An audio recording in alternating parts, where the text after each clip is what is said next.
আলেমে দ্বীন। কখনো কারো উপার্জন মাসে 8,000 10,000 টাকা, আর ওই বেয়াদব সে নাকি নেতা। এই বেয়াদব পরিষ্কার বলতেছে, মুসলমান নারীদেরকে বলতেছে তোমরা মোল্লা মৌলবীর বাচ্চা পেটে নিবা না।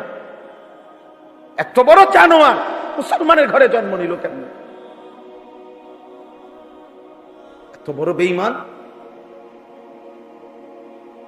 কি পরিমাণ আশ্চর্য কথা! চিন্তা করে দেখ,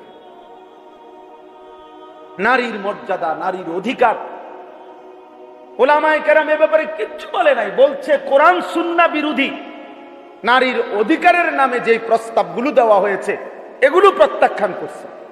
কথা বলেন না কেন?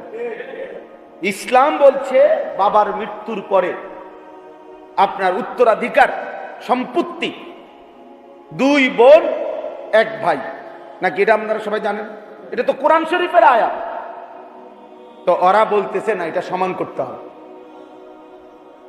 এখন এই কথাটা যে কোরআন সুন্নাহ বিরোধী, এটা বলবার জন্য সামান্যতম আকল দেমাগ আছে, সে বুঝবে না এই কথা, এটা সেটা বুঝবে। আপনি যদি বলেন যে এরকম করলো কেন, তা আপনি গোটা ইসলাম সব বুঝেন, কথা বলেন না কেন?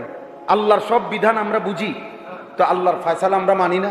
আপনি কবরের আযাব বুঝেন, আপনি হাসরের আযাব বুঝেন, তো তাইলে আল্লাহ তাআলার প্রত্যেক কথা সত্য, সঠিক, যৌক্তিক, ইনসাফ। নবীজি বলছে, আয় আল্লাহ আদলুন ফিয়া কাদাউক, আপনি আমার ব্যাপারে যার ব্যাপারে যে ফয়সালা দিছেন এটাই ইনসাফ, এটাই সঠিক, এটাই আদল।